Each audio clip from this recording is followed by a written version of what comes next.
In the summer of 2016, as the global refugee crisis reached unprecedented levels, images of displaced families fleeing war-torn regions filled news outlets around the world.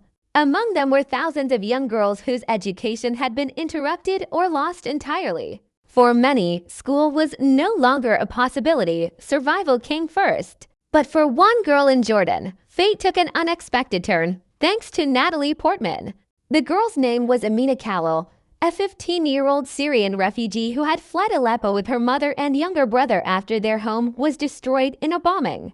They settled in the Zaatari refugee camp, one of the largest in the Middle East, where basic needs like food, water, and shelter were often met, but access to quality education remained limited. Amina had once dreamed of becoming a doctor. She had been a top student in her class, fluent in Arabic and English, passionate about science. But in the camp, opportunities were scarce. The nearest secondary school for girls was overcrowded, underfunded, and lacked qualified teachers. Most girls dropped out by age 14. What Amina didn't know was that Natalie Portman, already known for her intellectual depth, having graduated from Harvard with a degree in psychology, had long been committed to advancing women's education worldwide.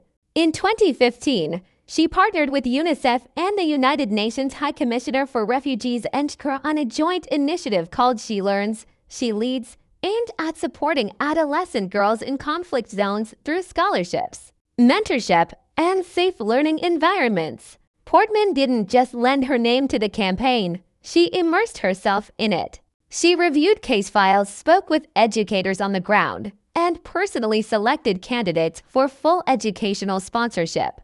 When she read Amina's application, complete with letters from former teachers, academic records salvaged from ruins, and a handwritten essay about wanting to heal people without borders, something resonated deeply. Portman advocated for Amina to be enrolled in a newly established all-girls academy in Oman, funded by the initiative. The program offered not only tuition and supplies, but also language training, psychological support, and career guidance. Portman ensured that Amina received a full scholarship, including room and board, transportation, and access to digital learning tools. More than financial support, Portman made sure Amina wasn't treated as a charity case, but as a future leader. She arranged for her to participate in virtual mentorship sessions with female professionals in medicine and public health.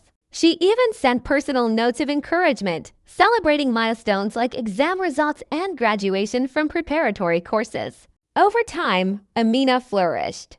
She re-entered formal education, caught up on missed years, and eventually earned a place at the University of Jordan to study biology. Her story was later featured in a NCHR report highlighting the impact of targeted education programs. Years later, Amina would say, "I thought my life ended when I left Syria.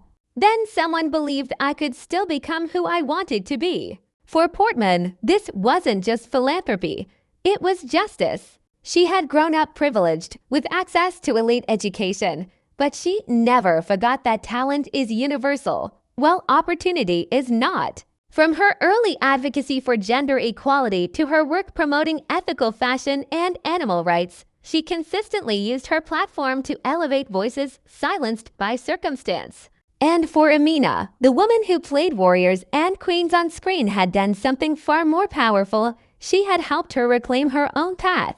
Because sometimes, saving a life doesn't require pulling someone from danger. It means giving them back their future.